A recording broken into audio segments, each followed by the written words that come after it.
Rev up your engines!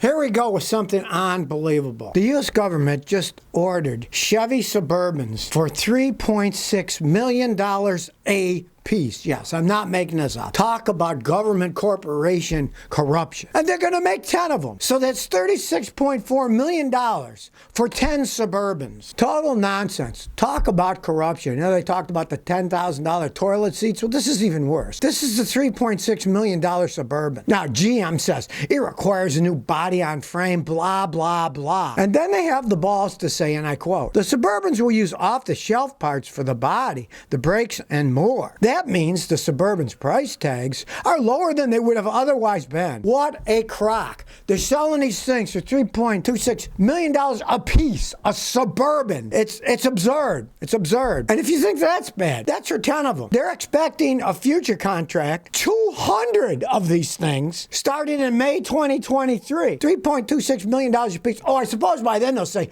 well, inflation is, we want more money for them now. This is just disgusting that the government's paying that much money for Suburbans. Yeah, they're, bulletproof or whatever they're putting on them, but that's ridiculous because you can get companies to buy a Suburban and then make them bulletproof for a lot less than $3.26 million. And then GM had the brass balls to say, well, we use off-the-shelf parts to keep the price down. Yeah, $3.26 million a piece. They really kept the price down. Well, somebody's in bed with somebody there, that's for sure. APK says, help me, I have poor fuel economy. I got a 2010 Toyota Venza 4-cylinder with 101,000 miles. I'm only getting 18 miles a gallon, and it's mostly highway driving. I changed the MAF sensor, cleaned the engine air filter. I'm going to get a full EFI service where they pressure clean them. What else should I try? Okay, start there. Pray it's dirty fuel injectors, because 18 on that car with a 4-cylinder on a highway is terrible gas mileage. First thing you want to check is make sure the transmission is shifting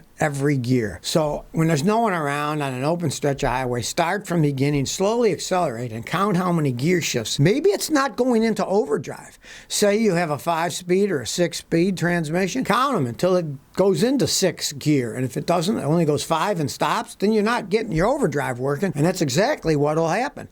It won't shift into the top gear, and you'll get bad gas mileage because it's still in 5th gear and not going into 6. That's really bad gas mileage for that car. It could easily be something in the transmission and not in the engine. How you can normally tell with those? If it runs perfectly fine, it idles smooth like Toyotas do, and it runs perfectly fine, it's probably in the transmission, not shifting up, not getting into the final gear. Because if it runs good on the Toyota, generally there's nothing wrong with engine fuel management. That's more transmission not shifting correctly. John Giannini says, Scotty, the front floor under the mats of my wife's 2018 GMC Terrain is soaking wet, both sides. Mechanic looked at it. He can't figure it out. He says the seals are good and it's not the air conditioning being clogged and overflowing. He says take it to a dealership. I don't want to get ripped off. Help. Well, the common thing is the evaporator gets filled up and then it spills over. Now, I don't know if your mechanic, he checked that correctly, but that's the main reason. What I would do, the AC system sucks air in when you put it outside air from under the cowling and comes in. You want to do a decent test. What you could do is, where the air intake is, you can hear it. You could spray any kind of water dye, right? Green, yellow, blue, whatever you want. That will go in, have the AC on, that'll go into the AC evaporator. If the evaporator is cracked, or if the drain hoses are full and it overflows and leaks,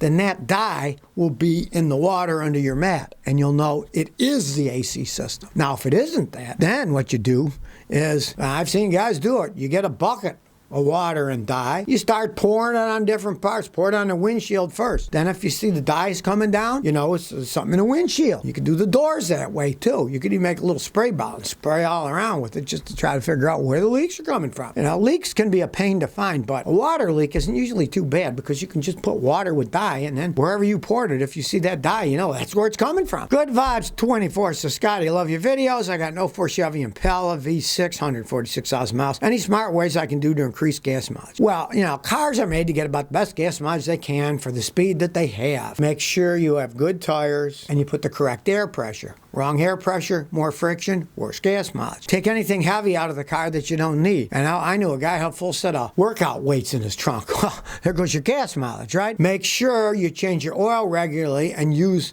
the lightest oil applicable to your car. Let's say it says use 5W20, use 5W20. Don't use 10W30. It's heavier, more friction, you get worse gas mileage. Drive conservatively. I've had customers in the same exact car get 15 miles a gallon and 25. Same car. The 15-mile-an-hour guy slammed on the gas, came to a stop sign, slammed on the brakes, then slammed on the gas. Driving has a lot to do with gas mileage. And of course, trips are the whole thing. If you go back and forth to the convenience store all the time, you're going to get crap gas mileage. But you take it on trips 50 miles, 100 miles, or you got to commute to work that's long, you're going to get better gas mileage on the highway than you do going in stop and go traffic. That's just common sense. I've had people say, oh man, my car's, I don't know what's wrong with it. I'm getting horrible gas mileage. Then I say, I look at the car, scan it, can't find anything wrong. And I say, hey, have you changed your driving habits? Oh yeah, I got a new job. And now I'm driving in town all the time. And I used to drive on a highway. And I say, well, there's your difference right there. You got to be logical about it. Josh Laporte, it's a Scotty, if you weren't a mechanic, what would you be? Okay, actually, I'm a failed intellectual. I would have been a university professor. I was writing my PhD at the University of Illinois, got my research grant, got my prelims, went and got married and never went back. Well,